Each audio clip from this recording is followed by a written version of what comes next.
The entire Losey family this evening is both honored and grateful for this wonderful recognition. God has blessed me with intelligence and some athletic talent and skill, for which I am thankful. But no one, as you know, can accomplish this without the help of many others. May I just take a moment to thank some of those folks. First, my loving wife, Dixie, my helper and supporter.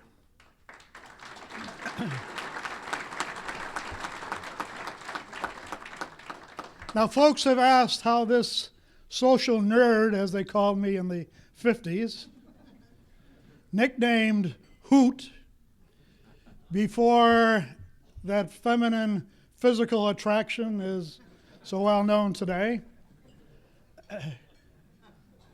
could have married such a blonde, bombshell, sexy, flirtatious gal that Dixie was in the 1950s. Well, the answer is very simple. She knew, she supported, and she liked sports, especially baseball. Her brother Bobby Vaughn, my nephew, his son John Vaughn, were fine baseball players.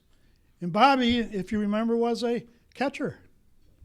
But on top of all that, Dixie's father, George T., was a wonderful athlete in his own right, and he was a catcher too.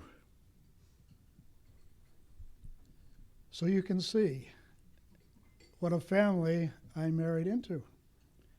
George T. was going to name his firstborn, whether male or female, Dixie, after his favorite baseball player, the Brooklyn Dodgers, Dixie Walker.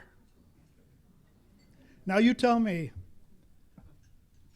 how I could not marry this jewel, this athletic jewel from that Vaughn family. Thank you to my children. They have always been loving and supporting.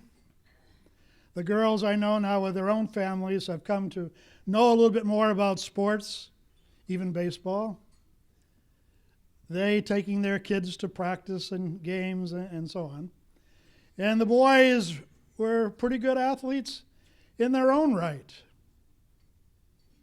And remember, both Peter and Gordon were catchers. But what else? Their father, their uncle, and their grandfather all put on those tools of ignorance.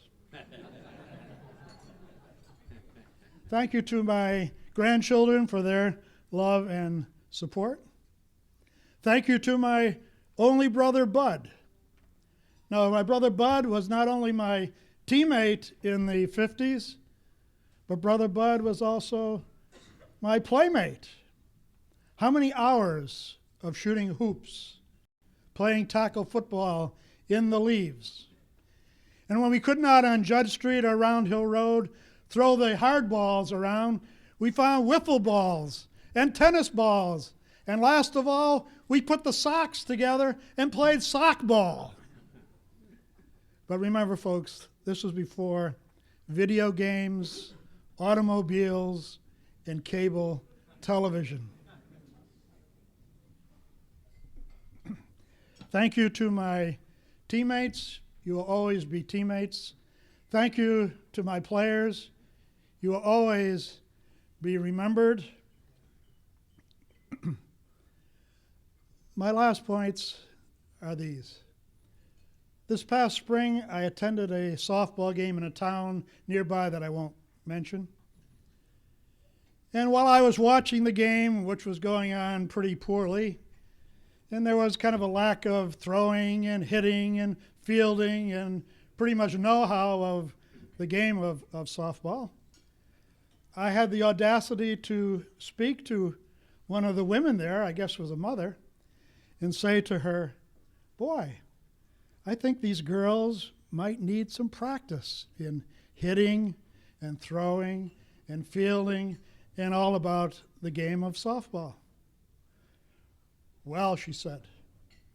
She stood up to me and very seriously pointed out to me that only 3 girls out there on that team had ever played softball in a competitive level. And that their town, not being a softball town or baseball town, was a blank sport town. I won't tell you the name of the sport. That is what they concentrated upon, that particular sport.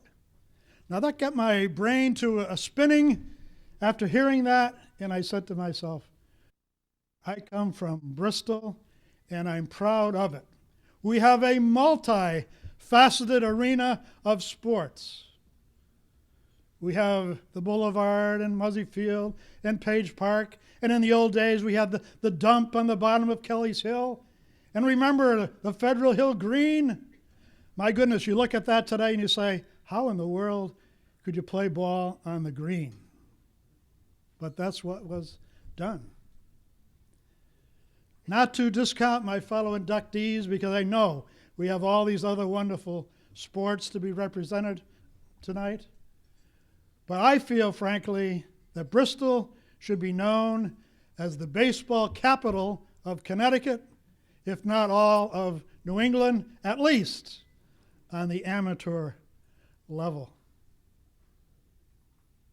I think back to the Junior Police League, Jimmy Kane, Pappy Klimek. I think back to the grammar school, Thomas H. Patterson School, which no longer exists, and Russell Spike Marcotte. I think of the Little League, Steg Zatarsky and Ken Zatarsky, Bobby Nicoletti and John Leone, Bob Siska, Dave Greenleaf, Paul and Henry Kuchar. I think of the high school and the Legion, Old Tom as we used to call him, and Young Tom Monahan. Hillary Driscoll, Fran Mullins, Doc Gilhooly. I think of the Park League in our city. I think of Don Titus and Jimmy Kilduff and Bill Butler and Jim Tetro, Tommy Dickow and Jack Krampitz. Folks, what a wonderful and rich history we have in baseball in Bristol. Lastly, to all the grandparents and parents and young athletes out there, I hope that when you put on that uniform, or your grandkids or kids put on that uniform with that Bristol across their chests, this will mean something to them. That they are, yes, athletes playing for themselves, for their family, but also for the city of Bristol. They should be reminded always of the great and rich and wonderful history and tradition we have here in this town. I've always been proud to say that I come from Bristol, Connecticut.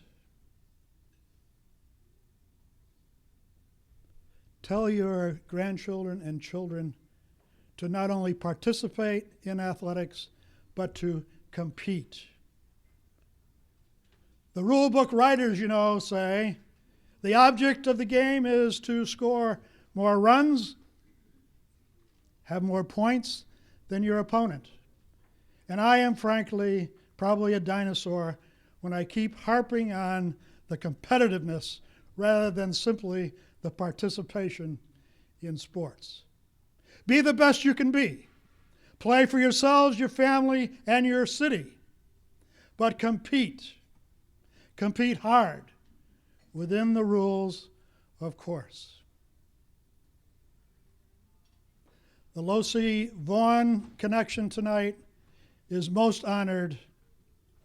Thank you all. Finally, no one, I repeat, no one remembers who came in second. Thank you.